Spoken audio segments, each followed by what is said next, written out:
Mazda's CX-5 needs no introduction to the legion of Aussies who have bought them over the last decade. In fact, in 2022, Mazda's most popular nameplate was the 5th biggest selling model in Australia, bar none. The Mazda CX-60, meanwhile, was introduced to the market in June 2023 with a new platform, new engines, and a more premium feel. But guess what? That comes at a cost. So what are the differences between the CX-60 and the CX-5 that Mazda plans to continue to sell for the time being? Well, let's find out, starting with the crucial topic of price. Chasing cars. Honest reviews of your next car. Brought to you by Budget Direct. The CX-60 has landed in Australia with a total of 9 variants, and you've got 3 powertrains to choose from. A 3.3 litre petrol 6, a 3.3 litre diesel 6, and also a plug-in hybrid 4-cylinder engine. Now, in terms of pricing, the Mazda CX-60 starts at $59,800 before on-road costs for the Evolve 6-cylinder version, but it goes up to as much as $85,800 for the flagship Azami plug-in hybrid. Now, the CX-60 I've got right in front of me here is Tom Baker's long-term test vehicle, and it's an Azami diesel. It's priced from around $75,000 before on-road costs. However, it does have the $2,000 SP pack added as well. So all up, this car right in front of me will cost $83,300 drive away. So how does the CX-60 justify its price? Well, for starters, it's a larger car. The Mazda CX-5 was last updated in early 2023 and it now comes in 11 different variants with a choice of petrol or diesel engines, but they have now dropped the manual option. The range kicks off with the humble max 2-litre front driver for $35,390. And it tops out at $54,380 for this, the Akera Diesel all-wheel drive. Add the rather interesting zircon sand metallic paint for $795, and this version clocks in at around about $61,000 on road. So our high-spec CX-60 costs a whopping 22 grand more than the flagship CX-5. The CX-5 is what you'd call typically mid-size. It's just under 4.6 metres in length, 1845 millimetres wide, and sits on a 2.7 metre wheelbase. The CX-60, meanwhile, is a step up in its key dimensions, measuring 165 millimetres longer and 45 millimetres wider. And it also has a 165 millimetre longer wheelbase. Interestingly, the CX-60 is actually 5 millimetres shorter in height than its CX-5 cousin. Now, in terms of boot space, the new CX-60 has a 477 litre boot, which is 39 litres more than the CX-5. Now, with this bigger size with the CX-60, it does come with a weight penalty. Now, the CX-5 weighs in at 1,756 kilos, whereas the new CX-60 weighs in at 1,990 kilos. Right, so let's now check out the cabins, starting with the CX-60. So what's it like sitting inside the new CX-60? Well, it is certainly a very premium interior, and it wouldn't be far away from the likes of BMW, Audi, or even Porsche. The materials in here are really lovely and they feel great to touch, especially the steering wheel.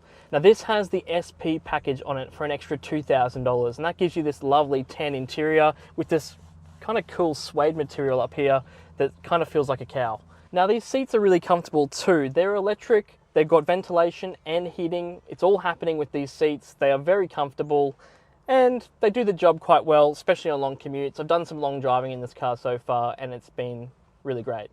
Now, the core technological focal point of this car is the screens. We've got a 12.3 inch touchscreen just here, and we've got a 12.3 inch digital driver's cluster right in front of me here. Both are very clear, both are easy to use, and they work as intended. Now, this core 12.3 inch touchscreen also scores Apple CarPlay and Android Auto wirelessly, which is a big bonus. Also to note, you've got wireless charging here for your mobile phone. You've got 2 USB-C ports inside the center console here. You've got 2 generous cup holders, and I think they've done a really good job here with the Mazda CX-60. And let's not forget that this cabin is even more airy and spacious than before, thanks to a lovely glass sunroof as well. So now let's jump into the back and see what it's like back there. Great, so now that we're in the back, I've got the driver's seat in its normal position of where I would usually sit, and the knee room's not too bad. There's a little bit of room there. There's plenty of toe room, and there's a surprising amount of headroom, which is great. Now, also in the back seat here, we have heated seats on the outboard seats. We have 2 USB charging ports, as well as a 220 volt 3-prong outlet as well, which is really handy if you've got tablets or computers. And you have a fold down armrest as well, which comes down just like that with 2 cup holders. Given the Akera sits 6 trim levels up, you would expect an elaborate cabin, though it's nowhere near as fancy in here as the CX-60. You do get Napa leather trim for the seats with 10-way driver and 6-way passenger adjustment. And the seats look good, but they are a bit short in the base and they aren't the most comfortable in segment for the long haul. It carries over the Bose 10 speaker audio and the sunroof from the SP GT grade, although this sunroof is actually quite short and not nearly as long and generous as the one in the CX-60.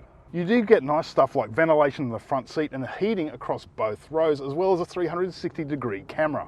And there is a lot of double stitching and nice soft touch surfaces, although it's not nearly as fancy and colourful in here as a stablemate. You do get a fairly modest TFT driver screen and a 10.25-inch multimedia system that is really starting to feel old, clumsy, and it is quite distracting to use because it's not a touchscreen system, but you have to use this MZD controller. It is decent, but it's really starting to show its age in here, so let's check out row 2 and see how that fares. The second row gets more of this nice sort of Shiraz colorization for the trim, and I must say the rear seats are actually more comfortable than the fronts. It's only really middling in terms of space, such as knee room, although headroom is actually pretty generous. You do get air vents, but there is no device power here, which is really a bit of a head scratcher given that this is the absolute flagship Akera version. So while it's certainly not as roomy as the CX-60, it's not a bad package and has served many Aussies well for the past decade. Right, let's check out how it drives. So you're sport for choice when it comes to engines in the CX-5. The base max version gets a 2-litre natural aspirated engine, but most of the range can be had in either a 2.5-litre natural aspirated petrol or a 2.5 turbocharged petrol. Our Akera test car though fits a 2.2-litre turbo diesel engine, outputting 140 kilowatts and 450 newton meters, making it the torquiest motor of the lineup. Now the diesel in the CX-5 is a decent unit, but not spectacularly so. It certainly has a lot of torque, but where it really falls short is in engine response. It's paired with a 6-speed auto rather than the 8-speed like you'll find in the CX-60. And when you do put your foot down, there is a bit of a pregnant pause. Its auto only has 6 forward ratios, unlike the CX-60, which gets 8 forward ratios. And when it's paired with the engine, the response can get a little bit laggy, particularly when you want to jump into a gap. It is also a little bit gruff under load, but once you do ease off and you're on a cruise, it does become quite quiet and refined. And that's pretty typical of the rest of the on-road experience. The ride quality is good, although not spectacular. But the one thing about the CX-5 is it does feel very solid and planted on the road. Fuel consumption wise, it's not bad. It's currently reading high 6s, which is pretty decent. When you do decide to dig in, there's a fair amount of talent in the chassis. If there's one down mark, it's that the steering is quite heavy and you can't really dial that out when you're just tooling about town. So let's have a quick chat about how the Mazda CX-60 drives. And to start with, it's feeling much more premium than the CX-5 that Curt's in. And that's largely because of this new straight 6 engine that is under the bonnet. In this car, which is editor Tom Baker's long-term test vehicle, it is a 3.3 litre turbo diesel straight 6 engine, which produces 187 kilowatts of power and 550 newton meters of torque. Now it's mated to an 8-speed automatic transmission, and it also has Mazda's new mild hybrid system as well, which is a pretty impressive thing. It makes the Mazda CX-60 a little bit more fuel efficient and also helps with light load situations. Now, Mazda claims that this car can do 4.9 litres per 100 kilometres, which is very impressive considering it's a 3.3 litre straight 6 engine. Now, how does this engine actually feel and drive, and does it feel any more premium than the old Mazda powertrain lineup? Well, it is a much better improvement, and this is a strong engine with that 550 newton meters of torque. It really pushes along. But I do feel that the transmission is a little bit jerky at times, and also this diesel engine makes some odd noises from time to time. I'm not sure whether that's to do with the augmented pumped-in engine noise that you get with this car, but it sounds very fake. But all in all, Mazda has come a long way with the CX-60, and these straight 6 engines in a time of engines going out the door and electrification happening, it's really refreshing to see such a thing as a straight 6 in a car in 2023. So those are some of the key differences between these two Mazda SUVs, which will sit alongside each other for now. And it does beg the question, is the newcomer worth 22 grand more than the top dog of the old guard? For many buyers, the upcharge will be justified. That the CX-60 is larger and has a much healthier diesel heartbeat will be worth a big chunk of the extra investment. It is more premium, particularly on the inside, and it does make it feel a bit more upmarket than the CX-5.